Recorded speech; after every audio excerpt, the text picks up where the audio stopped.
It's only worth it if you work for it. I won't stop till they hear me now. I won't stop till I wear the crown.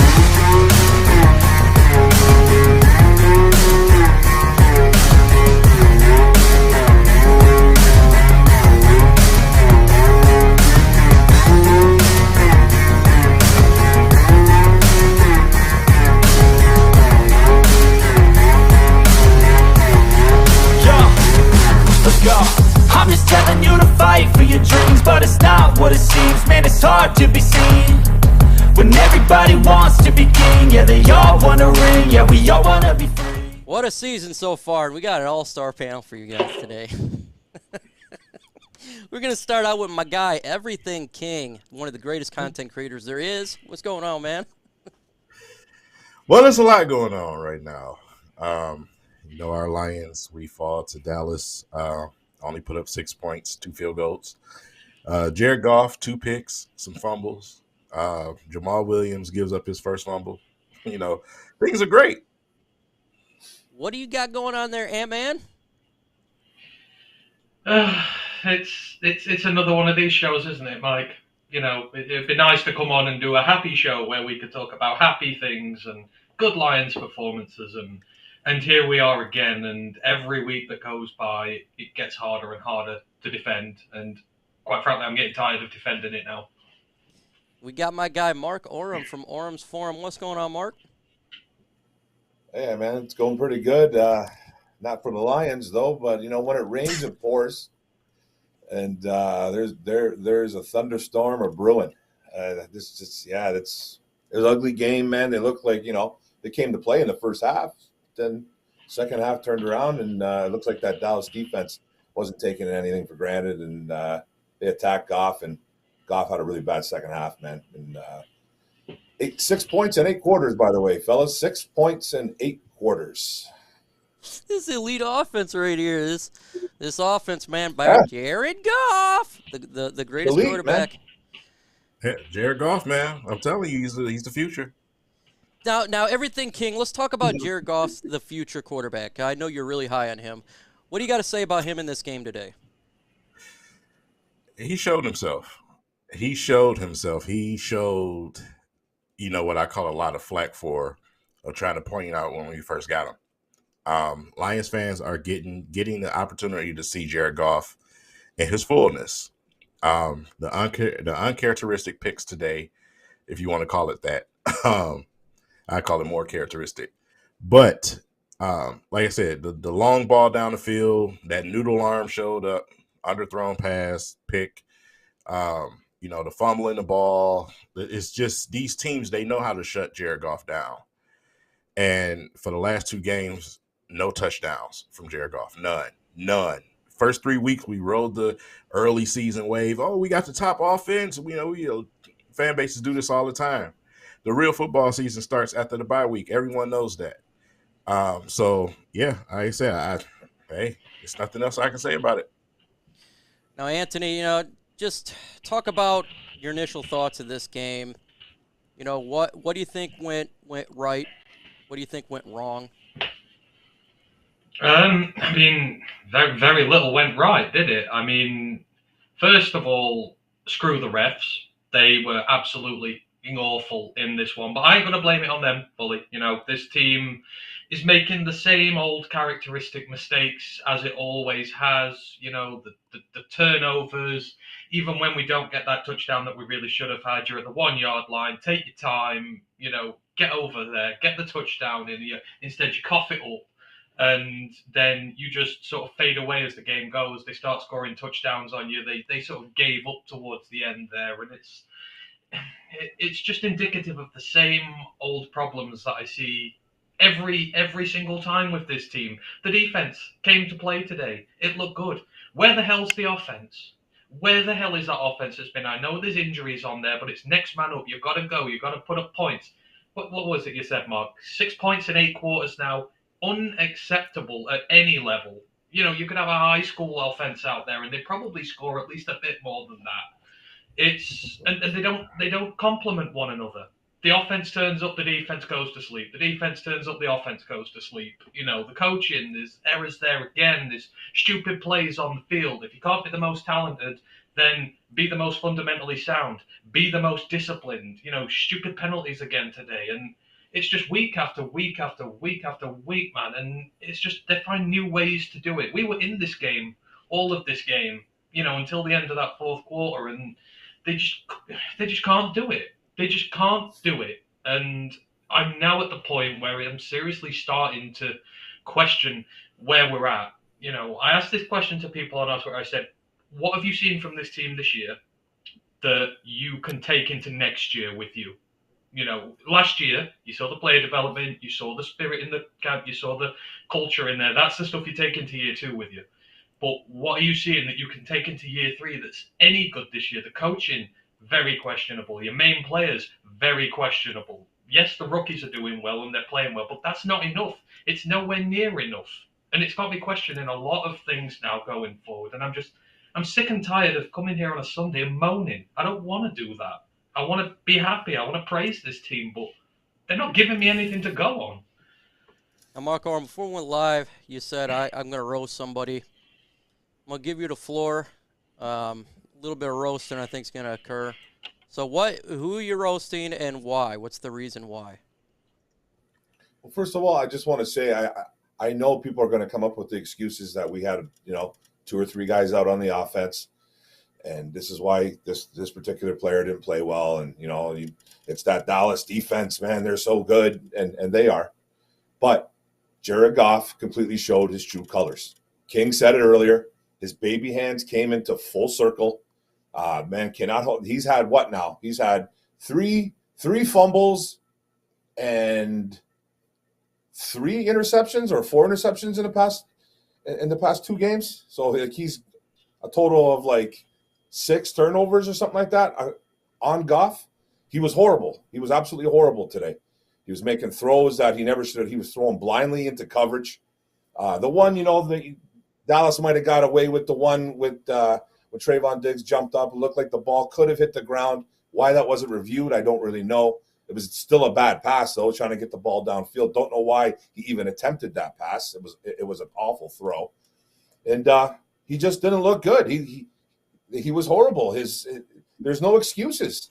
When you have multiple turnovers a game, this is a problem. We had this problem before with Matt Stafford, not missing players, no O-line, this and that. Why can't we say the same thing about Jared Goff? He's missing players. He's doing this. He's doing that. This is supposed to be a number 1 elite. This is supposed to be a top 3 offense. They're horrible. They've been my greatest fear is starting to come true. Yep.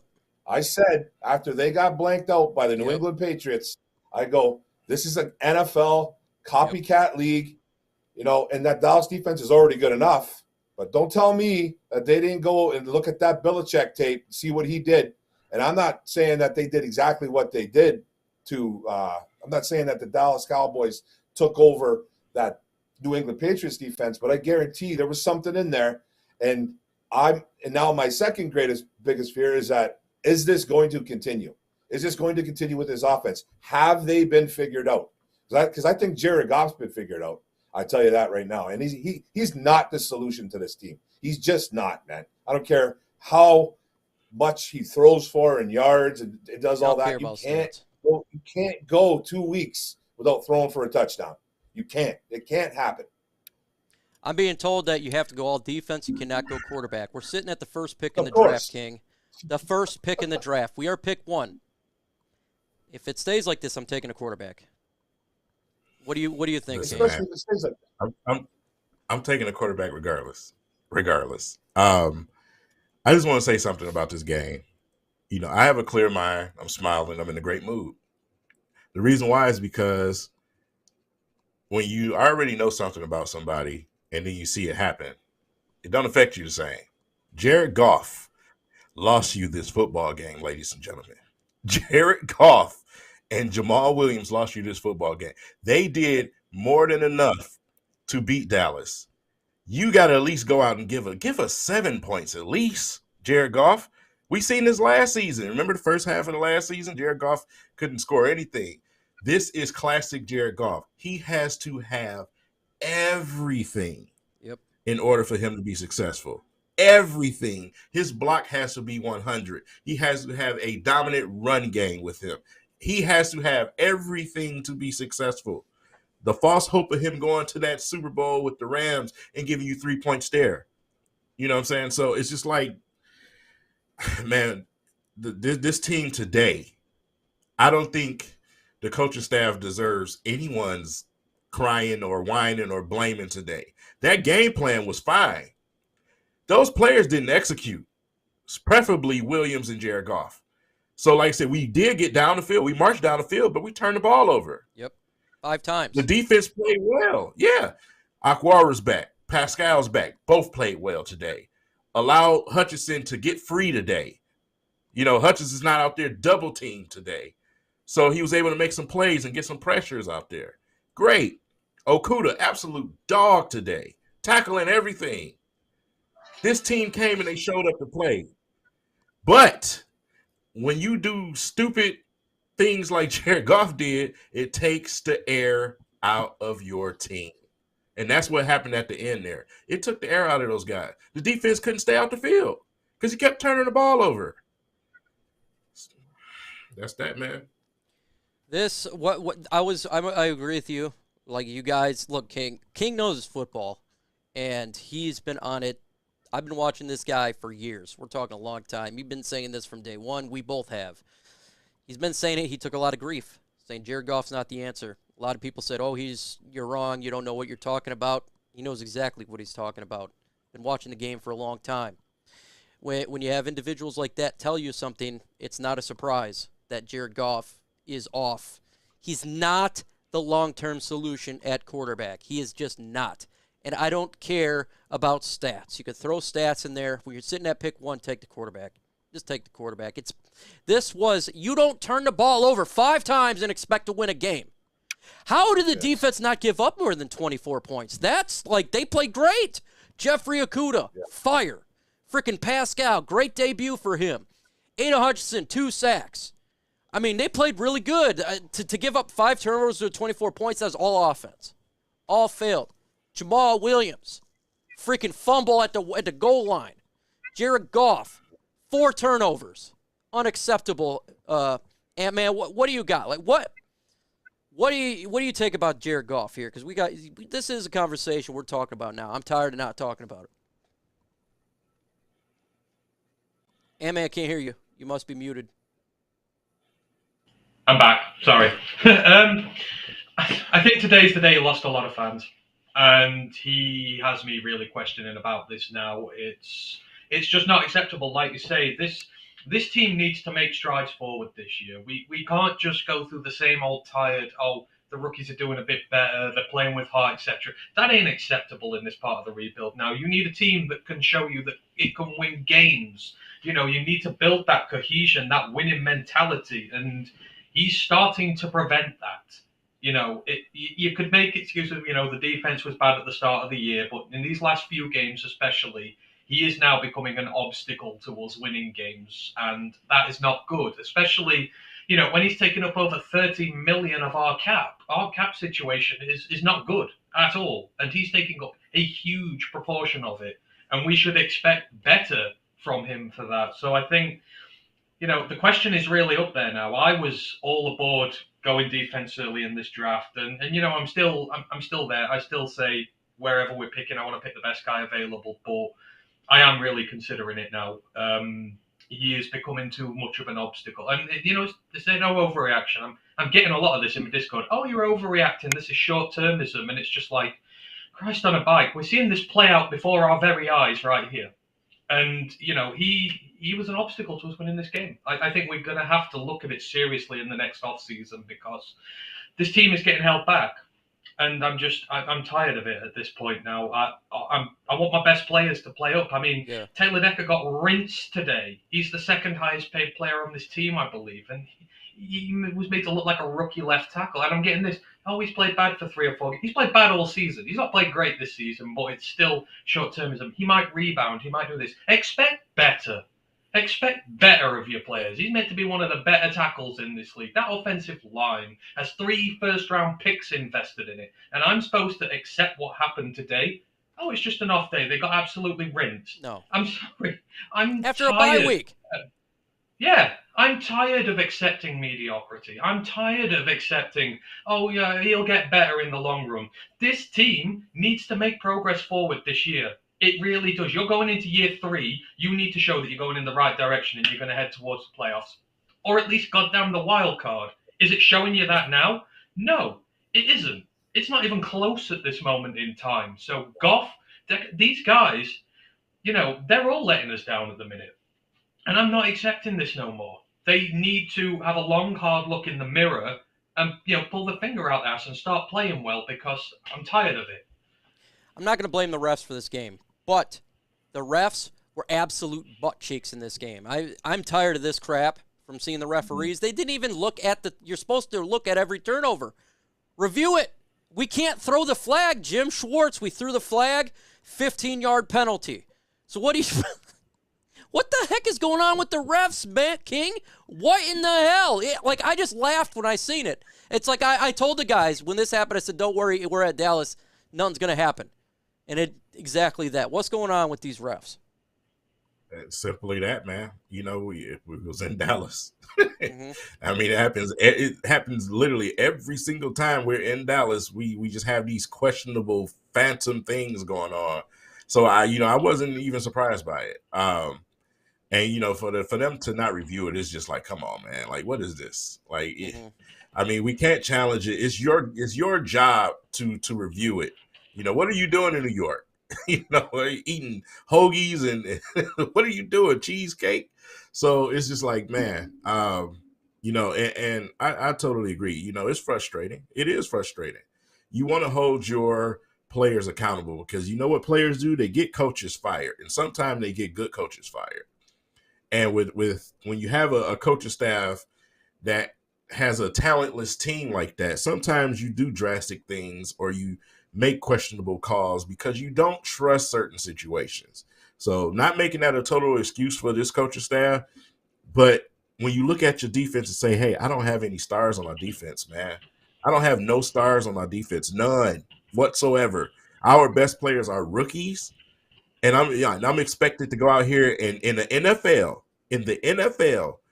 and win football games like that. My quarterback has to have, Jesus Christ has to be running the football in the backfield for him to be successful. That's not going to work. We need a quarterback that can stretch plays, that can stretch the field, that can make things happen out there. That's what type of league this is. It's time for a change at QB, man. We need more. Dual threat quarterback, a mobile quarterback. Mark, you love mobile quarterback. You want a dual threat. Do you think that's the route they should go? Yeah, I think I completely agree with everybody on the panel about this. We need a dual threat quarterback, a guy that can throw and run. I'm not just saying go get a running back out there that doesn't like to throw the ball, but we need a guy that can, like King said, create and extend plays. Jared Goff, we don't have that. And then, in his baby hands, they come full circle, like I said earlier. Like if you're gonna even attempt to run around, at least hold on to the football with 2 hands. His quarterback awareness equals to that of a toddler walking into a couch. Like he doesn't know his surroundings. Like someone's coming. Parsons and DeMarcus Lawrence are right there. Like, what are you doing? Hold on to the football. You have now turned the ball over like 6-7 times in 2 games. That is an issue. Like, yes, okay, the O-line, Decker got rinsed. Absolutely. It's going to happen, but you have to have quarterback awareness. It's a problem with him. It has been for years. And this is not one of those games where I sat back and I'm like, oh yeah, I can't wait to just bash on Jared Goff. It's not like that. I want the kid to succeed, but he's not the answer here. And I know when I make my video, I'm going to get attacked ruthlessly about it but it's coming. So anybody out there, it's coming. I am putting him through the ringer because he has been a problem for 2 weeks. And Ben Johnson has to take a little bit of credit for this too. He's not going to get off scot-free because he needs to adjust. Yep. He needs to figure out what he's going to do with this guy. He can't be having Jared Goff bootlegging to the right, bootlegging to the left. Like, I know he got flushed out a couple times. That's going to happen, but he needs to figure it out as well. And like I said on my last talk there, like, my greatest fear is that this offense has been figured out now. It's 2 games in a row. What's going to happen? If it happens a third time, then this offense has been completely figured out. I think it's starting to trend that way. The arrows are pointing downwards for this offense, guys, and it's not a good look. The defense has actually been playing better than the offense the past 2 games. Yes. So I don't know. It's a complete mismatch. It's a cluster F. Things. It's just a cluster F, man, and it needs to be figured out. This team is literally regressing. There's no progression whatsoever going on at all on all phases. So it's not a good look right now, man. And like King said, someone's getting fired. Somebody is going to get fired, and some of it will be justified, some of it might not be, but someone's getting S-canned. Absolutely. Now, talking about regression, Anthony, we expect to get better. We have not. We have regressed from year 1 to year 2. Why is this, and what do you got for that? I mean, you've seen this year that coaching's a big thing this year. The coaching has been overtly aggressive in a lot of calls, especially on the offense. The 4th down calls, not trusting, your league's best punter on there, some of these play calls and not being able to adjust in game. It looked like the Cowboys adjusted to us today, the way we were playing. And, they made halftime adjustments. They came out, 3 minutes, touchdown, they're in. And, where were our adjustments to them and what they were doing to us? It was not there. And I feel like it must be on there because, you look at the rookies. Malcolm Rodriguez is exceeding his expectations. He's playing well. Aidan played really well today. Pascal's coming in and playing well today. So the players seem to be developing, at least, the young rookies anyhow. But, coaching-wise, Kirby played well. But, I mean, you look at coaching and you look at your veterans because, again, your veterans are sort of letting you down today. The guys on the offensive line let you down today. Your veteran quarterback let you down today. Your veteran running back coughed it up, in the most critical of situations when you need him to be clutch for you. He was not good enough. So I feel like it's a little bit of a mixture of the coaching and the vets, which are letting down a lot of these young players who do seem to want it, who do seem to be getting it. They seem to be getting better. They seem to be developing. But, the core part of any team is its veterans and how well they play, and its coaching to give them an advantage. Like I say, if you're not the most talented team, be the most fundamentally sound, be tactically aware, be tactically smart. It levels the playing field against some of these better sides. And we're just not seeing it. And, it's the same problems as last year. The defense is going through a good period right now, but you and I both know that it's not going to last. Next week, the offense could come to life. The defense could go to sleep, and then it's like, well, what the hell do we do now? We're not seeing consistency anywhere. So that comes from coaching, I feel. It has to, because, like I say, I don't think you can blame the rookies here. It's not their fault, so it's got to be higher up. What do you think about that, King? Because this is weird. I've never seen this where it's week to week of sucking on some part. I think it's something totally different from that. I think you have to look at personnel. Some guys are available at the beginning of the season, so the offense looks different. Well, without those guys, Jared Goff is Jared Goff. And then on the defensive side of the ball, obviously, we've had a plethora of injuries. So when your top players on your defense are not available, I mean, some of these guys that we got out there are not even third string on other teams in this league. So we can't expect a Superman performance out of some of these guys.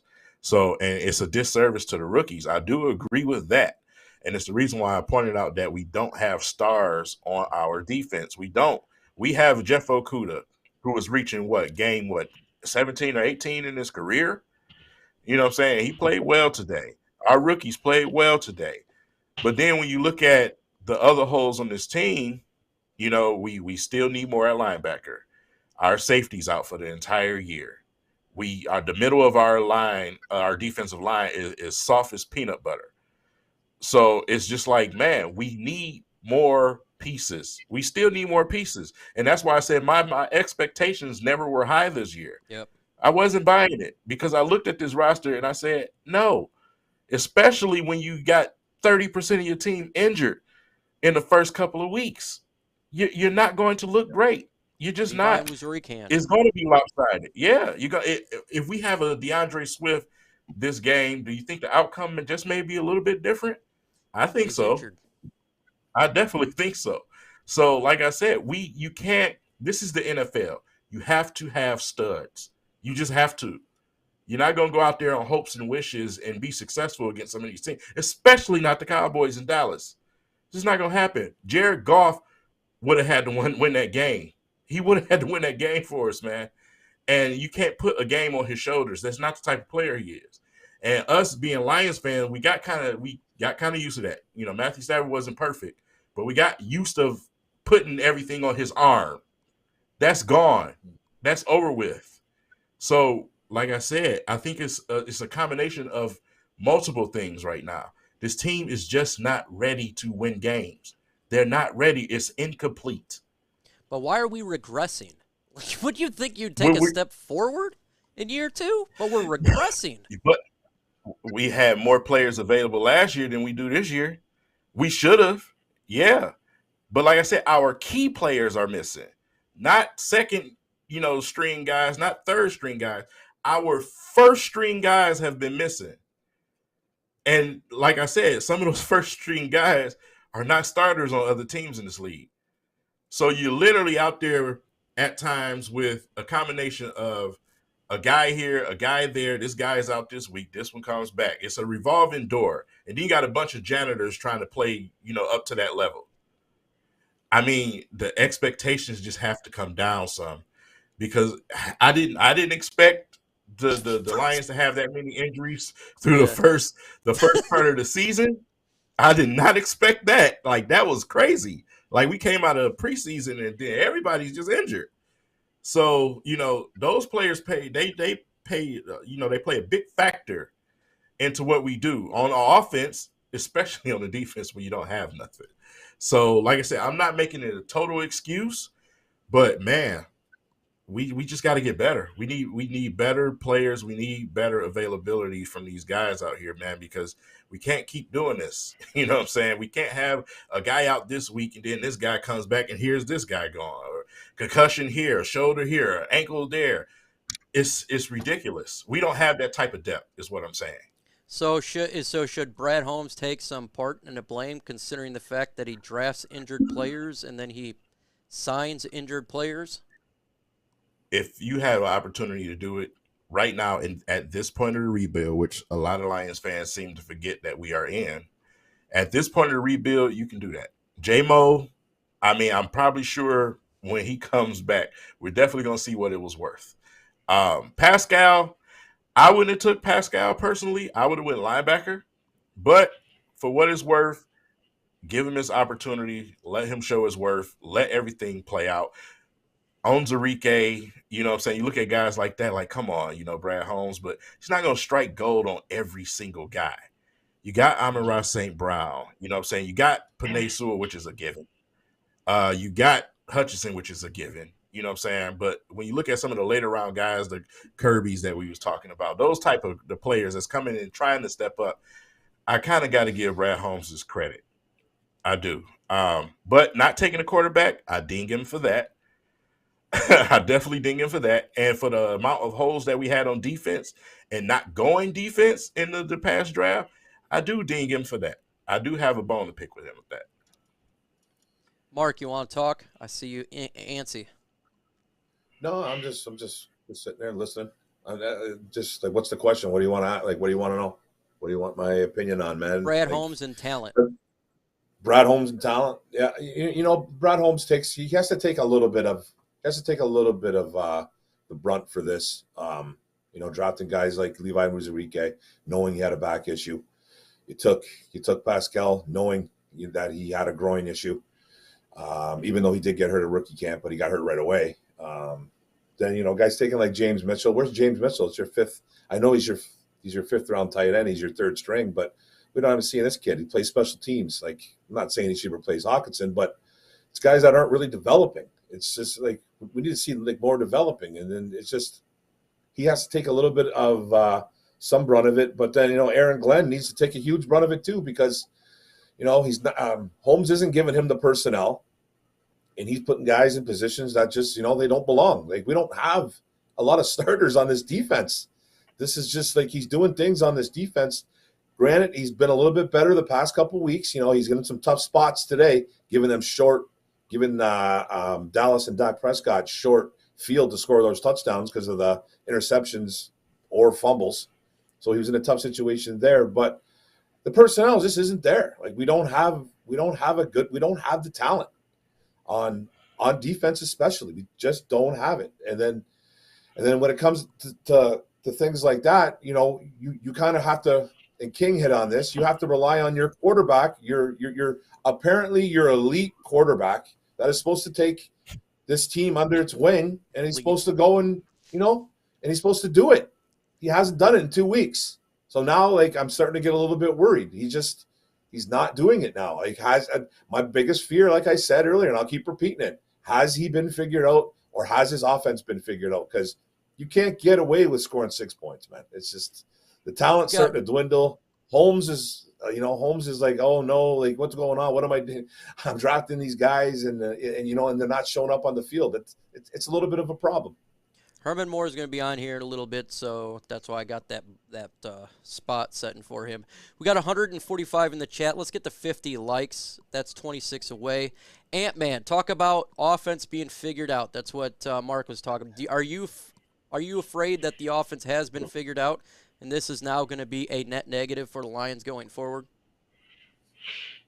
Well, I think, you know, the stats show for themselves, don't they? When you've scored 6 points in 8 quarters, you kind of have been figured out a little bit, haven't you? And it is concerning, but I think, you know, this is indicative of why we need to be patient with the Jameson Williams pick, because everyone was, you know, a few weeks ago, you know, especially when we put the 45 against the Seahawks, people going, oh, why didn't we trade for defense? Why did we trade up for Jameson Williams? Well, you've seen in these last 2 games why you've traded for Jameson Williams, because what do we not have on this team to stretch opposing defenses? We don't have a deep threat. We don't have a burner who stretches the field, who stretches your defense, and it's showing.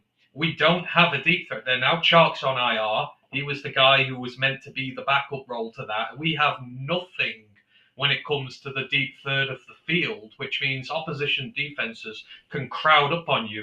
They can get in closer. It's affecting our run game because, you know, the safeties aren't sitting deep. The corners aren't sitting deep, fearing what you're going to do to them down the field. So conversely, that's affecting us. And, you know, this is why you draft Jameson Williams, because when he comes back, he will give you something that you didn't have before. I think it was just early in this season, the play calling was quite creative. You know, it's like, how do you deal with, you know, these practice squad guys you've not been scouting, et cetera, but you only get away with it for so long.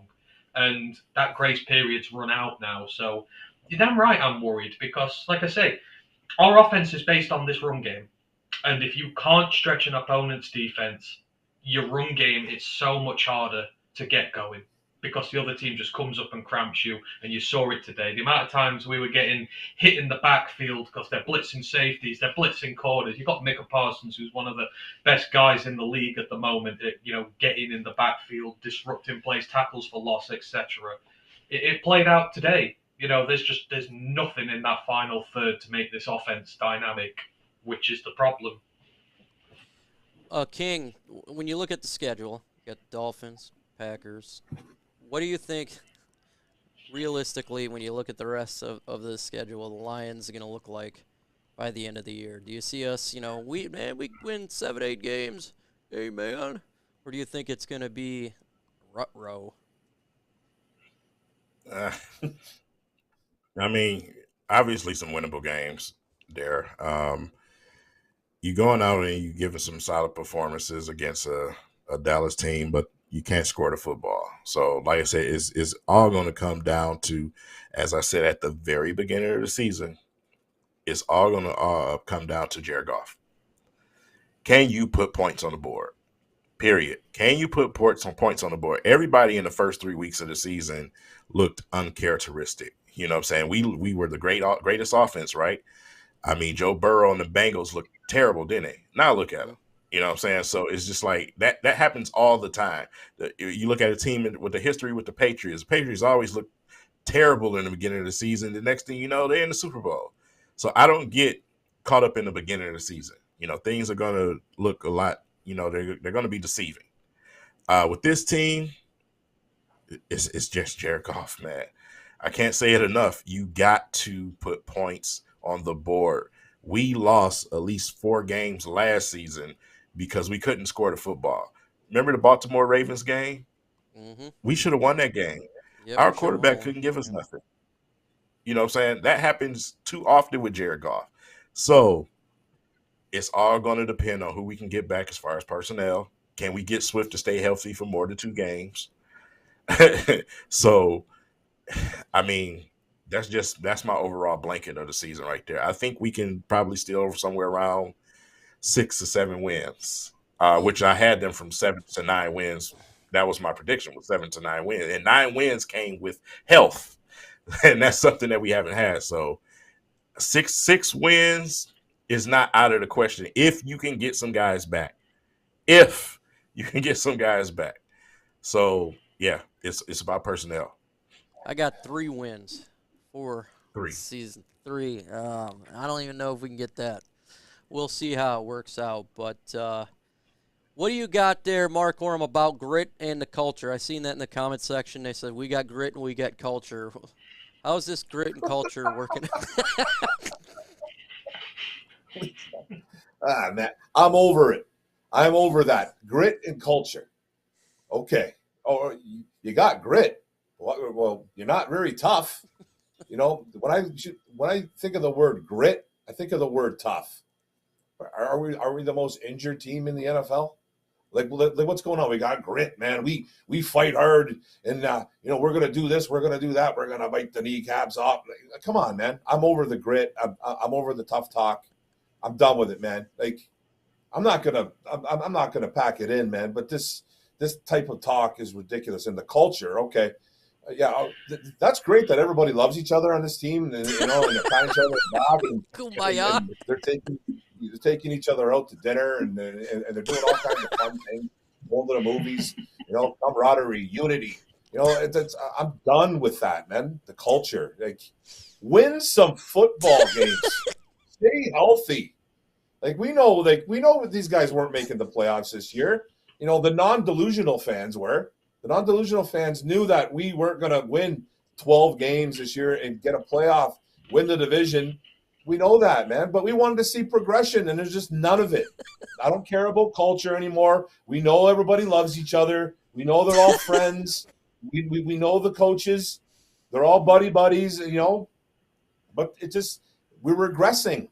It's not a good look. Like, you can't expect us, the guys that do YouTube and whoever, to come out here and tell you everything's rainbow and unicorns, because it's not. We get destroyed if we say that. I predict the Lions lose. You're not a Lions fan. You don't know what you're talking about. Of course. Hey, Mike is more brave than me, because if I said 3 wins, man, I hear about it. You know, so I at least got to go a subtle 6. You know, people start unsubscribing. I'm not watching you anymore. You know, I hate you. Trying, telling the truth. Crazy. Okay. You can't tell the truth. You can't tell the truth to Lions fans because they attack you ruthlessly, man. Attack your damn family. It's ridiculous, man. It's ridiculous. My next 2 videos are going to be bad. I'm probably going to lose you're subscribers. Going to get killed, man. You're going to say Jared Goff's not elite. You're done. I'm going after Goff. I'm going after the offense. It's over. They deserve it. It's been 2 games. There's only 17 weeks in football. There's only 17 weeks in football and 2 games, man. That's starting to look like a trend. If it goes to game 3 and it still happens, it's going to get even worse. So It's not looking good, man. There's nothing to look forward to right now. Nothing. You Zero. content creators are the problem. You're so negative. The You know Lions. what? Give it a rest, dude. Whoever said that, give it a rest. We're the You're the reason why we Brad lose. Because Brad Holmes and Dan Campbell give a rat's A what we think. I know. You know what I mean? It's not our fault that the Lions suck. It's not our fault. We're not the problem. They don't even know we exist. I know. Yeah, man. It's not our fault. I'm going to go make a channel and tell you that Jared Goff is the best quarterback in the NFL. Is that what you want me to do? You want me to lie to you? You want me to lie, subscribers? I'll lie. I'll do it. Jared Goff.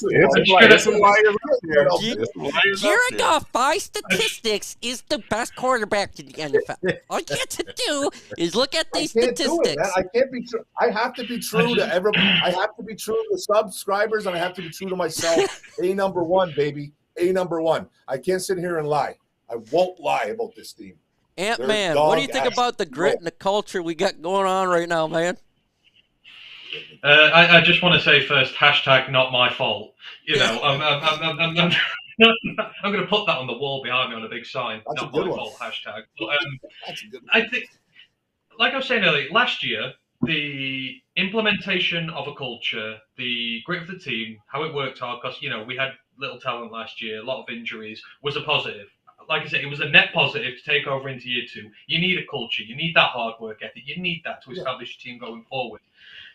And what I would ask people here, you know, on the panel here, you know, what have you seen from this team this year that you are taking as net positives for year three? I mean, at this point, you need to be talking about coaching, getting better, you know, winning your games, putting you in the best position to succeed. You need to be seeing the stars on your team performing, you know, helping you win games. You need to see that winning mentality taking focus.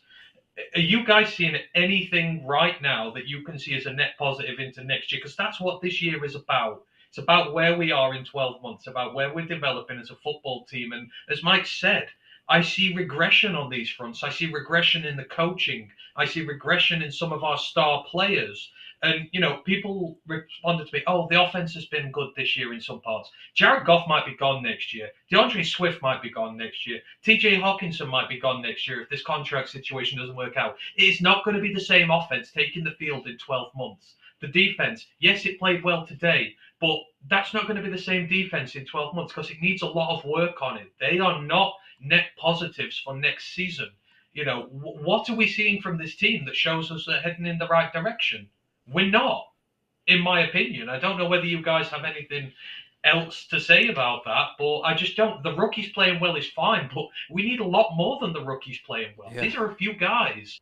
With this team ain't going to be fixed by one more draft because it's 7 picks. We probably need about 20, 30 players. It's not going to work. So, you know, the grit and determination, as Mark says, it is not enough anymore. You need to see, you know, improvements you can take into year three with you and show that this year was worth it. So far, we're not. Look, man, here's the deal, man. We're working real hard here. We got the first pick in the 2023 draft. It's going to help us out. Okay? Man, I don't know the reasoning. I see that, Darren. I really want to hear reasoning for not taking a quarterback first overall. Makes zero sense. Look, if we're the first pick of the draft, taking a quarterback. I don't even know what else. If you say, well, we can't, we got to go defense, I think I'm just going to lose my mind. I don't know. We got to take a quarterback, King. Got to. Many holes, though. Yeah. In that class, oh, yeah, we have to take a quarterback. You know what I'm saying? You may be able to get away with this previous class we just had. Fine, I give you that. But in this quarterback class, if you have an opportunity, you take it. You take it. I know we need some help in our linebacker core. I know we need some help on the D-line. But this year in specific, you take that opportunity. I would love to have Noah Sewell on my team. But if I got an opportunity to get one of those top 4 right now, you bet you're behind it's going to happen. Yeah, man. Mark, you got your hoodie on. You're looking like a gangster. If you're sitting at pick 1, What do you do, Mark? What would you do? Are you is it, Goff we trust? We're gonna roll with him, man. Or are we gonna take a tight end at pick 1, or what are you thinking? Man, there's so many holes on this defense. I'm on this defense, and and the offense is looking bad the last couple of weeks. I think you need to go get a quarterback, man. I really think you do. And let's just say though, let's just make people happy. Let's just say we didn't. Let's make the Goff people a little bit excited and say, okay, look, maybe we are going to go defense. They better, with that second pick, with that Rams pick, move up and go get a quarterback. Now they can go do that. That could happen. If you wanted to go defense first, I really wouldn't mind it. I think we need so much on defense. Like King said, man, we need D-line, secondary, linebackers. We need everybody, man. I get it. But if you go defense and you say you get a Will Anderson, at 2 or 3, whatever, wherever picking. Looks like it's going to be number 1 now because I think Carolina won today. So, yep, we're picking 1. We're right now. That's where we're at. I don't think they're going to with the way this has been going on. But just say we did. Yeah, you better use that second pick in LA. You better move up and do it because he's done it before. He did it at 32, moved all the way up to 12 to get J-Mo. I don't see why you couldn't say the Rams. The Rams aren't being not that good this year. They could be a top 20 pick. They might not make the playoffs. You just never know. But go up and get a quarterback. You got 4 of them, maybe possibly 5 first-round quarterbacks. If you can't get a quarterback with that second Rams pick, then that's a problem right there. You should be able to. You have the draft capital. You can go up and get it, or you just squash all that and you use the number 1 or number 2 pick and you get a quarterback. It's that simple. They have to roll with somebody different next year. Even if Goff is here, let the kid learn. Let the quarterback learn. Like if it's a Will Levis, if it's a C.J. Stroud, if it's a Bryce Young, Anthony Richardson, somebody has got to. It's got to change. We can't go into the next year knowing that Goff is going to be the 2024 quarterback. There's not a chance on earth we can do this. There's no way. It has to be. You got the trade deadline coming up, Anthony. Go ahead, King. You're about to speak. Just go ahead and speak. No, I was just gonna say something, man. We talk about grit, and the personality and biting kneecaps. And Jared Goff doesn't fit any of those categories, and he never did. The only thing that Jared Goff is biting is probably his tongue. That's about it. To not go and get a quarterback in them first 2 picks, something is definitely wrong with you. I would probably lose my mind. I'd probably lose my beans. And we're going to be hanging out together. Yeah. We will both lose our effing mind if that does not occur. Yeah. It won't be a freeze moment like it was this year. Yeah, it won't be a freeze. It's going to be totally different this year. Man, you got to go get one. You have to. I'm sorry. Jared Goff ain't it, Lions fans. He's just not it. He's not it. What good is grits if you don't put butter and cheese in them? Ain't good. He is not butter. He's not butter and cheese, man. He doesn't fit our per se culture. He doesn't. We supposed to be this feisty, biting kneecaps team. That ain't Jared Goff. He ain't never been that. So we need to go out and get a quarterback, man. Like I said, a 2-dimensional quarterback, one that can use his legs and plays. Yes. Finally here in Detroit. Finally. God. When you do have a DeAndre Swift and you do have a J-Mo that's getting ready to come, you want that dynamic on your offense, man. I don't know what people don't get. Why do you want to keep Jared Goff here? He has the leg of a 12-year-old cheerleader. Jared Goff. Jared Goff, top 5 quarterback. Jared Goff. It's because they see the illusion of what happened for the first 4 weeks, King. You even said it. Jared Goff. You should have based one guy's performance since 2019. Since 2019, we're going to base Jared Goff's. He's the future because he's had a handful of really, really good games. You can't do that. You can't do it. He's not the answer. Jared Goff. I've been looking at my statistics right now. And according to my statistics, Jared Goff is a top 10 quarterback. And if you don't agree, I'm coming after you because Jared Goff is the greatest thing to ever exist. Now, Anthony, we got the trade deadline coming up. All a mirage. What do you think the Lions need to do here? I'm a seller. I'm not going to lie. I'm selling. What do you got, Ant-Man? What are we selling? I'm buying, and I know losing teams don't buy, and but we've been over the Atlantic. I look at it a little bit differently. This team has very few good veterans on it. We keep talking about this, about how the veterans on defense are not performing. Marnie got benched the other game. Brock has got benched today. They're not doing what they need to do. You can't fix this team through the draft. If you're one of those people who think, one draft and all our problems are magically going to be solved, it ain't happening. So if there is a deal out there, and I always might reiterate this by saying it has to be the right deal. It has to be the right price. But if you can go out there and get somebody who is a bona fide NFL talent, and you can get them at a decent price, and you can fit it in your cap, you go out and buy them, because this team needs it. One more draft ain't gonna fix this team. It ain't gonna make us magically better overnight. At some point, all this young talent you have on your team, you have to complement it with guys who've been in the league, who've been there, who've done that, who've got the winning mentality, who can make those big plays.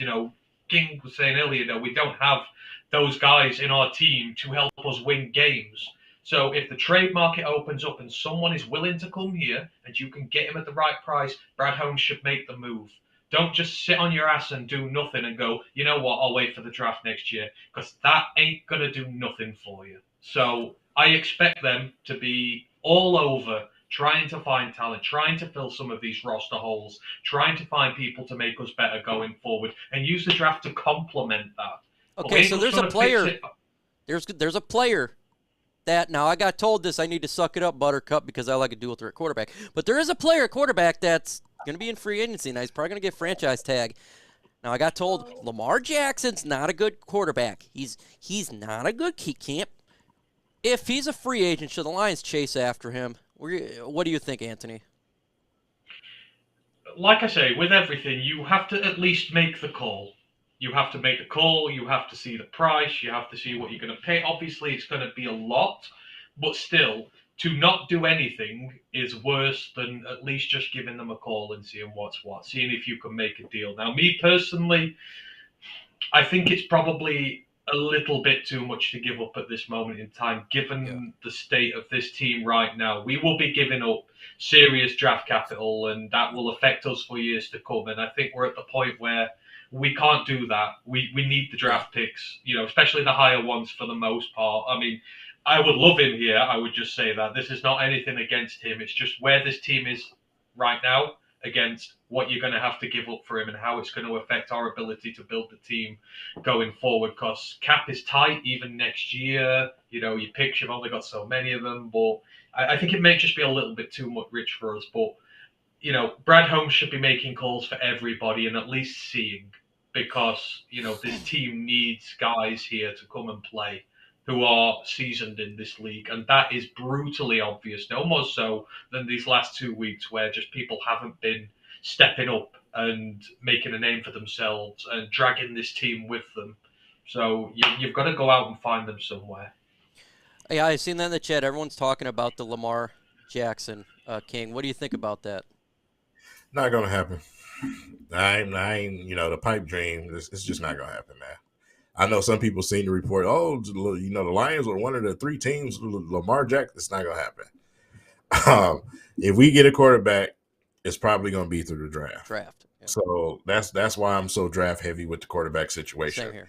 That's a pipe dream. That's I love a pipe the draft to do that way. You're getting a young guy who you can mold. The way that you want him to be, and it's not going to cost you anything except for the amount of a first. You get the 5th-year option and all that stuff, and you get to have him for a while. 100%. I totally get it for sure. What about you, Mark Orem? Lamar Jackson, is that something that the Lions should at least make a phone call over? There's nothing wrong with making a phone call, but like King said, that's a pipe dream. I think it's a total pipe dream. I think he's using those 3 teams that he mentioned as leverage. They're going to either franchise him or they're going to pay him. They're not letting that kid walk out the door. I don't think they are. And if they do trade him, they're trading him for a boatload. Yeah. They're trading him for multiple first-round picks, probably multiple seconds. they're going to get a boatload for him if it happens. You know, he hasn't been playing that great the past couple of weeks. You know, he's still putting up a little bit of points. He's not really putting him in dire straits, but at least make the call. Like, at least make the call, see what's up. But you're going to have to give up a lot to get him. And I don't think we're really in that position to do so. Because, you know, there's a lot of things we need to do, man. And we need to build through the draft. And we need to build through free agency. And like Anthony said, if we want to build through trading, I'm okay with either trading or like buying or selling. I don't care what they do, but they need to not sit on their hands. They need to do something. If you're going to buy somebody that could be the future of this team. You may have to pay somebody if they're on the final year of their deal, something like that. But if you're going to trade someone, I don't know who they're going to trade for. I mean, trade away. Who does anybody want on this team? Like, I don't even know what. Like, who does anybody want? Michael Brockers was a healthy maybe? Scratch. That's interesting. Yeah, what are you getting for him, though? 7th round pick and a bag of footballs? What are you going to get? One shoe? You're going to get a cleat? Yeah, like, what are you going to get for Michael Brockers? You might get a seventh round conditional. Hey, I'll take that, man. I guess, but he's stealing money anyways. Yeah, man, go ahead. He's a cheerleader. That's all he is. He's a cheerleader, man. I feel like we need to hear from. I feel like we need to hear from Brad Holmes at this point. I mean, I know you don't traditionally hear from the GM till the end of the season, but as King was saying earlier, you know, expectations at the minute. Where is this team at? Where are we at? I think we kind of need to hear where the top guy feels that we're at the minute, because everyone seems to have different expectations at this moment in time and what they're happy to accept and that. And I feel like it's time that he's got to come up and say something now, because this isn't going as well as it should be. It feels like. I agree totally. It's going down the wrong direction, man. What about Sheila Ford? Do you want to hear from her? Or Sheila Hamp? Well, she's pissed apparently, isn't she? She said she's not happy about it. King, come on, say something then. She needs to come out and say something. I have nothing to say about the Fords, bro. The Fords, they don't exist to me. I don't care if it's Sheila. I don't care if it's the great nephew Bob Ford. I don't care. I don't want to hear anything about a Ford. They are so irrelevant to me. So irrelevant, man. You know what I'm saying? Because like I said, we have a coach now, right? Dan Campbell. Yeah. Me personally, I like Dan Campbell. He's in a bad situation right now, but I like Dan Campbell. Dan Campbell is a rookie. He's a rookie. You know what I'm saying? It's his second year. I get it. But you have an entire staff of learning on the job guys right now. Pretty much. You know what I'm saying? So Dan Campbell is literally learning on the job. Whose decision was that? Because they liked the way that he talked. Wasn't my decision. So, I mean, with the Fords, man, it's just like they're not going to sell the team. I don't know why people keep commenting that and saying that. They will never sell the team. You know why? Yeah. Because you go down there and you spend all your money and drink up all the beer and buy up all the concessions, and you show up to every game no matter how bad the Lions are. They will never sell a cash cow. So when it comes to Sheila, I like Sheila better, this, that, third. To me, they're irrelevant. I don't like it. I'll just say that. They're irrelevant right there. Well, at least special teams was good today. That was really good. We seen our kicker. What do you think about the kicking game, Anthony? We got 2 field goals today, so good job by 6 points. Moving in the right direction. We had 0 the last game we played, so we got 6 this time. Oh, Mike, don't even try and butter this up, Mike. I know you're trying to butter this up and everything, but you know, I'm usually that guy. I'm usually the guy trying to pick out the nuggets and that, but it's just too. No. There's too much bigger problems here. I'm accepting this anymore. You know, the kicking situation. Yeah, we got a few field goals, but it's irrelevant. It's like when Fox got re-signed during the week and everyone was going crazy. Oh, this is so good, and I'm just like, you know what? I'm tired of being the guy whose team louds its punter. As much as I love him, it's like, Christ, it's so. We call it tin pot over here because it is. It's irrelevant. It's, you know, it's stuff you're celebrating that you shouldn't be, and it's. They're apart from the performance of a few rookies on defense today, there is nothing you can take from this game. Absolutely nothing. And when you are 1.5 seasons into your rebuild, you should be taking more away from games than a few of my defensive rookies played well. The defense finally showed up well.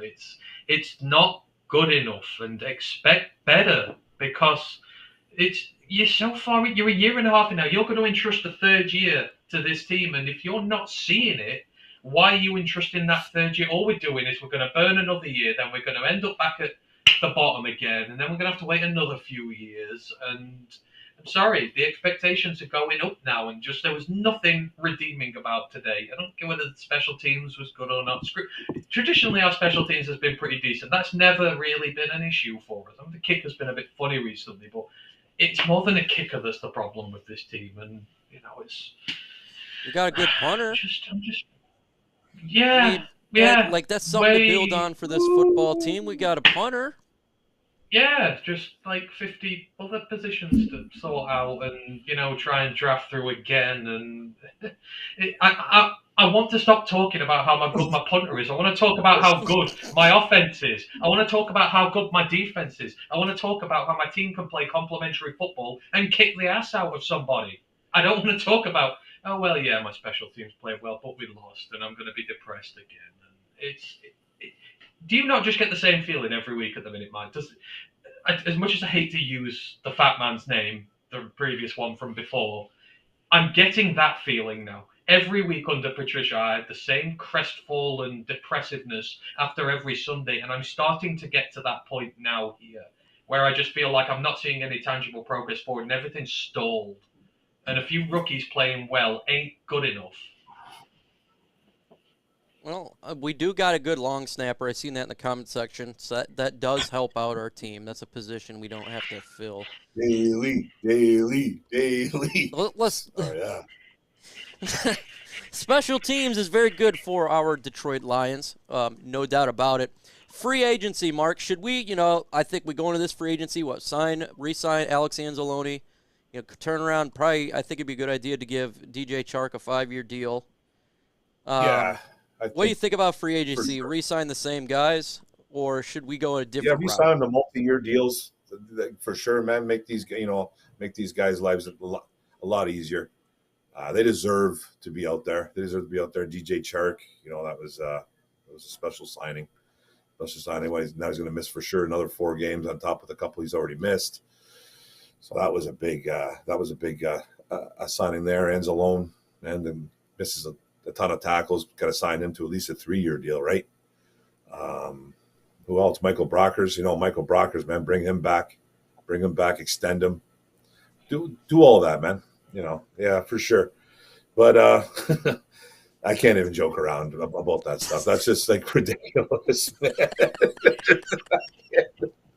I guess greener on the other side. I got told. This is where I'm at right now.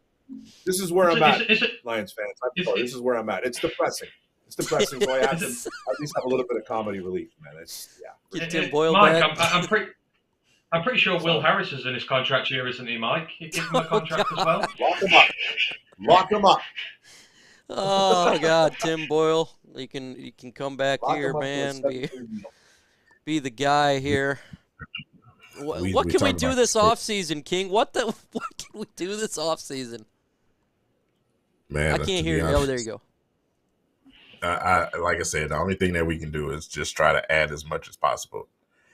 I don't even know what that is, to be honest. We sit here, we talking about Will Harris still being on this roster for some reason. Anzalone is one of our leading linebackers on this roster. You know what I'm saying? So that's the current state we are in as far as the defense. But I just want to say this. The Detroit Lions at the current stage of this rebuild where they are, I think that we still have a chance to add a little bit more in the draft, but at the same time, you have to start plugging in those true veterans, those real veterans that make plays, that affect the football game, that make everybody else better around them. You know what I'm saying? I don't know if we're going to do that through the draft.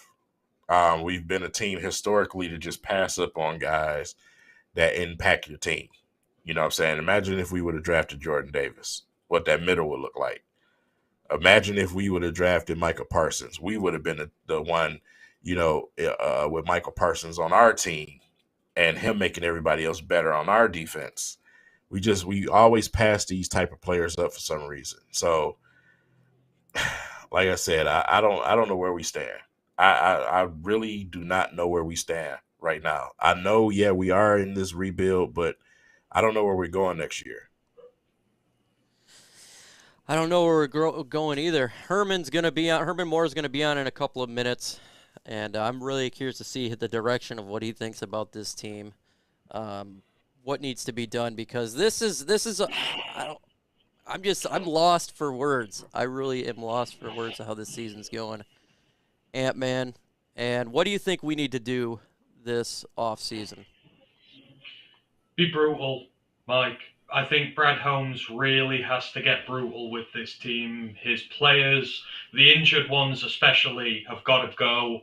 You know, the amount of money we have trapped in IR and PUP the last 2 seasons has crippled us, really. We're in a very tight cap situation. Well, we're losing 50, 60 million a season to this. You know, you've got Hal, who I love to death, but the injuries are still there. Romeo, who's just straight out sailed into the Bermuda Triangle and gone missing. We've no idea where he is.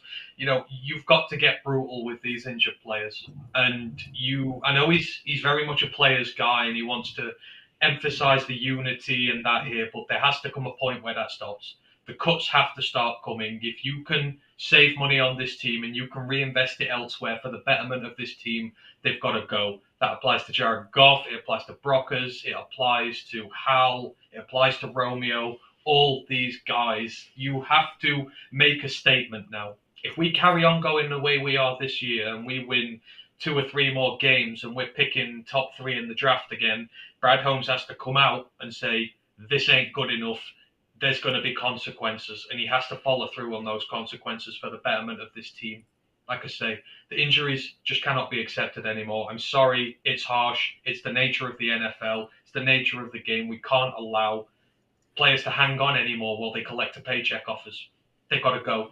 So that's the first thing you've got to do, is you've got to be brutal with your cuts. You've got to reinvest in free agency. You've got to find every penny you can to go out there and get veterans to go towards this draft, get some momentum going, get some of these holes filled, and then you've got to be savvy in the draft. I know he's a guy who is about potential ceilings, the injury record doesn't really matter to him, etc. And you know what, I can get that. You know, it was mentioned earlier that when you're this early into a rebuild, you can kind of get away with that a little bit, but you've got to start taking it seriously now.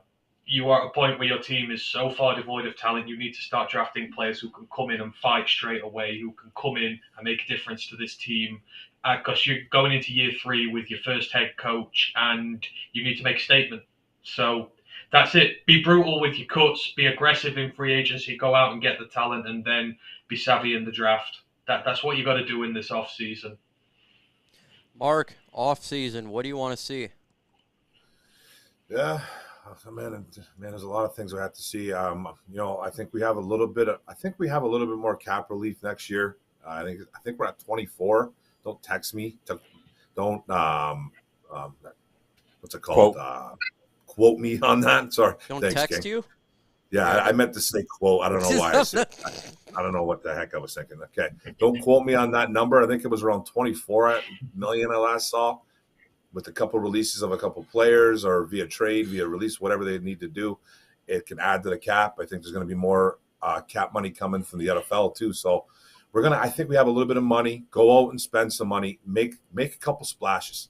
I think they need to make a couple splashes, especially on the defensive side. Bring some guys in, and then just work on the draft, man. Don't draft injured players. I know guys get injured, NFL players get injured, and college players are injured. But don't go after major injury guys, man, like torn ACLs and ripped groins. Guys that are going to be kind of NFL ready week 1. I think Brad Holmes really needs to nail that draft in 2023. He can't be taking risks down the road and just worried about what's going to happen in 2024. He's done it 2 years in a row. He can't do it again for a 3rd year. I think I think the hot seat is going to get it's going to get really, really hot, man, like coming up. So just need to be really smart with the draft. I think free agency hit on some guys, they're bringing some vets, just bringing some guys, man, just that can play now. And let's just key on 2023 because 2022, this season's already lost, man. This season's lost. Doesn't look good. I know it's a Debbie Downer thing to say, but it doesn't get any easier from here, guys. It's not going to get any easier. So got to focus on the future, I guess. So what do we do, King? Can we do in the next game? What can the Lions do? We got a home game, Miami Dolphins. Tua will be back, high-scoring offense. What can the Lions do to be in this game? Try to play the most complete game they played all season. They got to be complete, man. It can't just be the offense and it can't just be the defense. We need to go out there on both sides of the football and play a complete game, simple and plain. DeAndre Swift will be back that game, thank goodness. So we'll have some opportunities on the offense. But, man, I just don't know how much longer you're going to get these guys to keep getting up for games for you when they keep going out there losing. So we'll see. We'll watch for the rest of the season the type of attitude that these players have. But, man, if you lose this team, it's going to be really tough. It's really going to be tough to get them back, man, because, like I said, we went out here with these promises. We're going to play with grit and all of this, and we're going to win football games, and we're going to be fighting to do this and that, and it hasn't panned out that way. So it's only so much motivation you can give, players, especially if you play the game. It's only so much motivation you want to hear from coach's mouth. Yeah.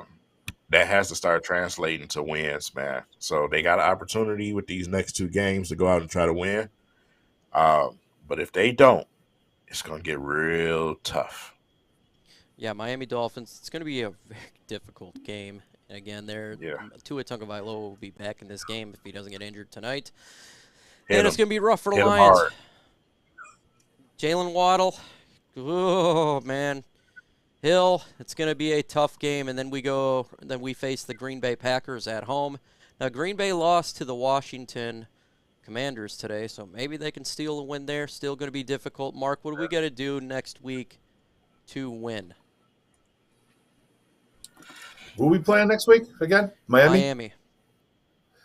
Well, you better get to Tua. You're going to really need to get to Tua, man. That's obviously. I don't know how you're shutting down both Waddle and Tyreek Hill. That's going to be real tough. They even got a pretty decent running game over there in Miami with Mostert leading the way. They don't play a lot of defense. But we seem to be struggling a little bit on offense right now, and it's kind of a good matchup for them coming up. So this is kind of maybe hopefully they can be their get-right game for Jared Goff and Ben Johnson. It's just – They just need to execute. They need to find the weaknesses of the Miami Dolphins. They have a lot of them. They don't play the greatest defense, like I said. So hopefully this is a get-right game. They can first team to score 60 wins, I guess. Let's see what happens. I just want to score over 6. Oh, yeah. Let's score. Yeah, actually, let's go over 6 because, we haven't scored many points. Yeah, we haven't scored a single touchdown in 2 weeks. So that can't happen. And this is a game at home at Ford Field.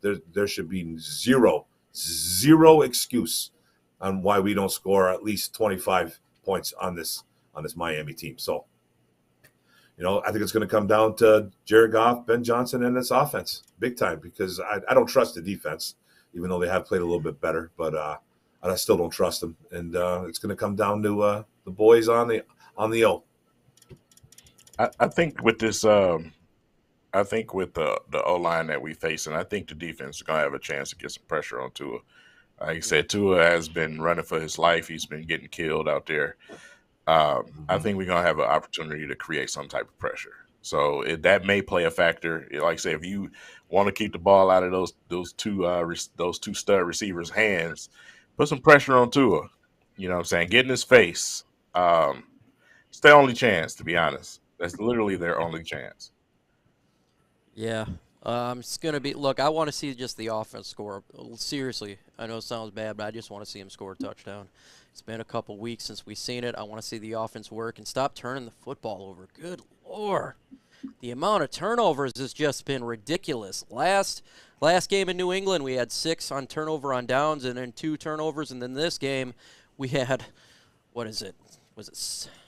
You had 4 from Jared Goff, 2 fumbles, 2 picks, and then Jamal Williams fumbled, recovery, and then he fumbled, but we recovered. So we got to stop that. Yeah. Gosh, for us to be in a game, you got to stop turning the football over, and that's what I would like to see, just improvement there. And maybe Swift will be back. I think that would help out the Lions offense for sure, having DeAndre Swift. Should we look towards a running back in the offseason because Swift is consistently injured? Anthony, is that something that we should look at?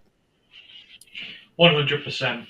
I mean, I think given how much you're paying Swift next year, you keep him for one more year, because even if he has half a good season, you're probably getting your value for money from the contract. But you absolutely 100% go out and find a running back this year. And it just so happens that you're coming on one of the most depth-laden running back classes coming out of college football in years. There are some really good running backs to have here. You don't have to go high for one necessarily, but if you did, I wouldn't necessarily be against it.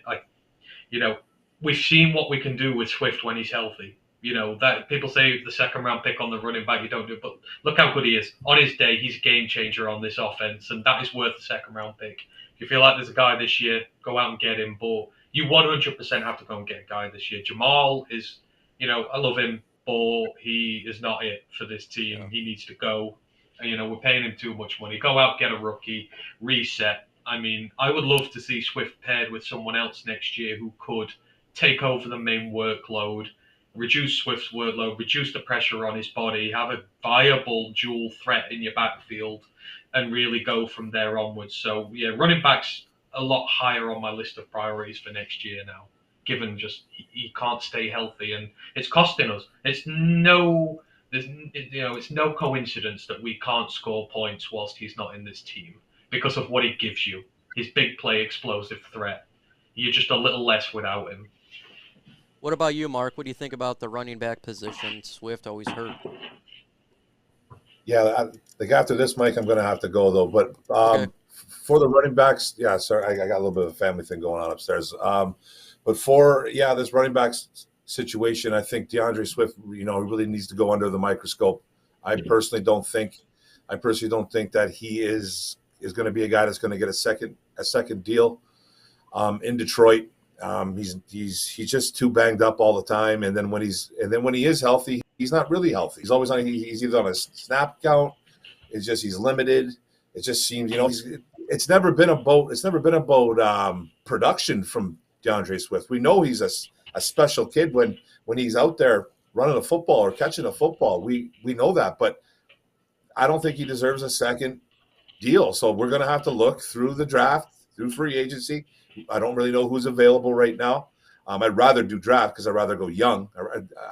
I don't really want to get a second contract guy coming off another team in the NFL. I'd rather them draft some guys, and there's some guys that are going to be available. So I think they definitely need to go after possibly a running back, maybe in the 3rd round, 4th round, something like that. I'm not saying we need to do it early because we do have him.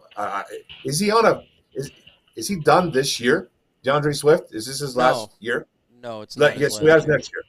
Yeah, okay. So definitely, look at it, bring somebody in. I'd rather they draft someone than bring in a UDFA too. So they definitely need to look at that because Swift, man, availability is the best ability, and it's just something that he's not. He's never available, man, and it's not good. So they need to really look at that running back situation. But I gotta go, guys. Hey, take it easy, man. I know Herman's in the building. I see him in there. Can you hear us? Take it easy, guys. Peace. Hey, take it easy, Mark. Take care, Mark. Herm, I see you in there. Are you here? You have to speak. Well, apparently not yet. So he's trying to get on right now because I want to hear what he has to say about the Detroit Lions. So I'm going to just put it to this scene. So when he does show up, for when he is, because I see him on the call. He just got to get on there. Anthony, what do we do going forward as a Lions fan? What are you looking at for the rest of the season? It's a tough one. I think, I was chatting with Matt about this the other day, and I think we have to get to a point now where we have to reassess what we think about this team, maybe. Do you believe in Brad Holmes? Do you believe in Dan Campbell? And if you do, you almost have to treat now like week 0. You have to believe in this rebuild and, realize that you're sort of starting from the bottom again. If not, you kind of have to accelerate the process, because if you don't believe in him no more, then there's no point in just wasting time sort of malingering along doing what we're doing. I mean, as fans, all we can do is, we have to try and believe in this team. We have to believe this team can do it. We've seen the offense do it. We've seen the defense do it, but we've not seen them do it together. And, there's still hope there that this team can come together and, work in one as unison and still win games. I mean, at this point, as fans, that's all we can do. We still have to try and believe that there's something there, because if not, then we're throwing a season away after 7 games, and kind of what's the point going forward? I mean, for what it's worth, I still do have faith there. I still do have faith there is something, but there's just, I don't know. I'm just very conflicted at this moment in time. It's like I don't want to give up on them now. I really don't, and I still believe there's something there. But what I need to see now. And you asked a question about what do you need to see against Miami next week. I need to see this team regain its pride. After the Washington game, you felt proud of the team. Even after the Seahawks game, the way the team battled, they put up the points, you kind of felt pride there. This last 2 games, that pride has gone. There's been, there's just been something not there with them. The spark's gone. The energy's gone. I think the belief has gone. And they had a lot of goodwill, this team did this year.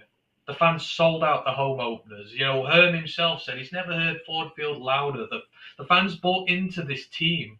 And if they're proud of themselves as a team, they need to go out there and reclaim it. They need to go out and show Miami that we can win games, that we can come up against the team. They're a good side. They've got their flaws, but every week it seems we talk about teams with flaws and we don't exploit them. They've got to go out and regain their pride and show that they're worth investing in to us. It's all on them now. There's not a lot we can do as fans. It's on this team to get us back on board. Herm, are you available yet? Don't hear you. I know he's trying to get it worked. Remember, what do you think that King, the Lions should do from now on? 105. We got more games to go, but what do you think they should be doing? Man, like I said, it's up to the players. You know what I'm saying? How much are you going to give out there on the field? Execution. I mean, the coaching staff can only do so much. Those players got to play. They got to play. You got to go out there. You got to be available, and you have to execute. I mean, like I said, the Swift thing is such a wild card, man, because he changes the whole dynamic of your offense. I mean, we've seen Swift go out and win football games himself almost last year. You know what I'm saying? And for what we've seen for this year, the short amount of time that we did see him, he just looked like he was on another level. He just looked better than everybody on the football field. But availability, man, it's all going to keep coming back to that word. Availability, man. These guys have to be available. On the defensive side of the ball from the Detroit Lions, I don't think they can really give you much more, to be honest. After the performance you've seen today, what more can you get than that? Like, what more can you expect than that? You don't have a Aaron Donald or a Parsons or any of these big names that you see these other winning teams have. We don't have that. So I just want to continue to see them go out and give that effort, man, and fight the way they did, be aggressive, like you've seen Okuda today, like you've seen Hutchinson today. Hopefully we can get a step forward from Aquara next week with him being back. And, Pascal, I just want to see them develop into something where they can get, more on a consistent basis, get that pressure on the quarterback, man. be a ball hawk out there if you're in that secondary. I know it's a lot to ask because we don't have the moving pieces, but effort, man. That's the only thing I can ask for this team for the rest of the season is effort. Yeah, man. I'm with you with effort, but I'd like to see some young players continue to develop. I want to see the young guys like Kirby Joseph, continue to improve. You know, I would love to see that. That's exactly what I want to see. More Joshua Pascal, the draft picks, the undrafted guys, the younger players to be a foundation for this team regarding depth and moving forward. Players like a Michael Brockers, it's done with him. You know, there's no really point to see him on the field anymore. Let's see some Demetrius Taylor, somebody else. That's what I want to see, development for the future. Now, at this point, this season is gone, you know, regarding playoffs, or if you ever even thought that. I never thought that, playoffs, but it's doomed there. I want to see development of players and just continue to get better. Herm, are you still there? I see you're in the background, but it's not having you show up or hear it.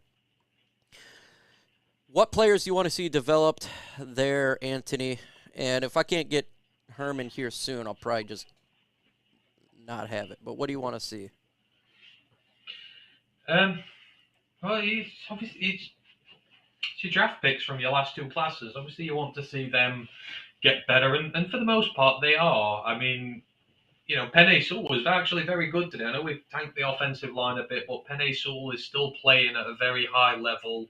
You know, Hutch came through. He had 2 sacks today. I know we wanted a little bit more, and he came through and delivered. And I think for the most part, the younger players are showing me what I want to see.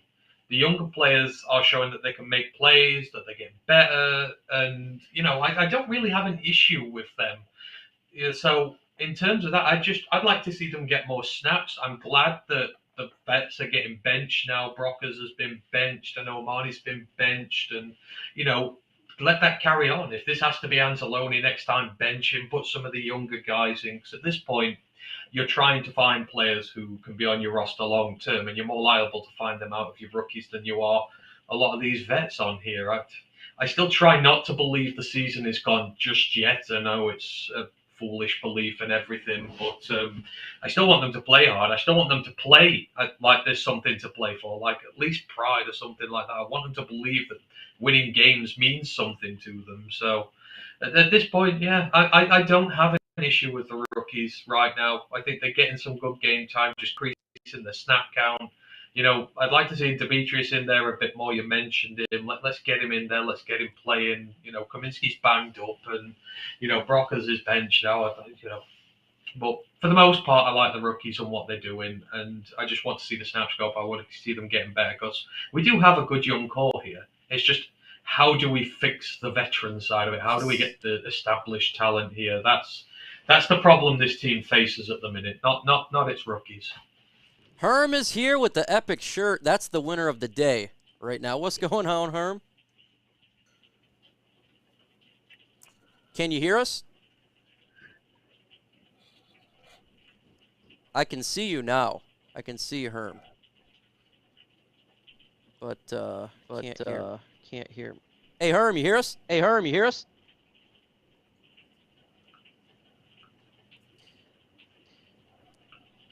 Herman Moore, can you hear us? Let me see if I go. Hey. Having technical issues, I believe. Oh, you can't hear anything. Oh. Keeps freezing. Well, that's okay. We'll try another time then. It's freezing. But that sucks. I'm actually hearing double me. It's weird. But appreciate everybody hanging out for the day. We're just gonna go ahead and do your Jared Goff impression on double. Do you hear an echo like me? Yeah. Yeah. Do you hear the echo now? No, not after you said that. No. Okay, so it's Herm. He's having issues there, technical issues. That sucks. It really does suck. Herm, can you speak? No, it's done. All right, guys, we're having some technical issues. I'm echoing. It was echoing some problems. But Jared Goff, we got to get Jared Goff, the future quarterback of this team. If you look at the stats, Jared Goff. Look, guys, let's take one game at a time. Right now, it's looking like the Lions the first pick in the draft, and just the way that it is. But I appreciate everybody hanging out. We'll continue on doing Lions stuff for everybody's channels. Everything King, Lions Nation Unite, Roar to Lions UK. We're going to keep grinding, even though it's like grinding our soul.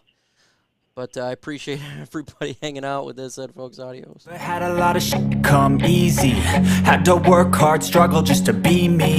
Had to rise up just so they could see me. Did what I had to do just to feed me. And what was left over I put towards my dreaming. But the only thing in life that has meaning are the things you gotta work for, believe me. Take into your hands a plan. Your own hands can land your own brand. And damn, I feel like no one takes accountability.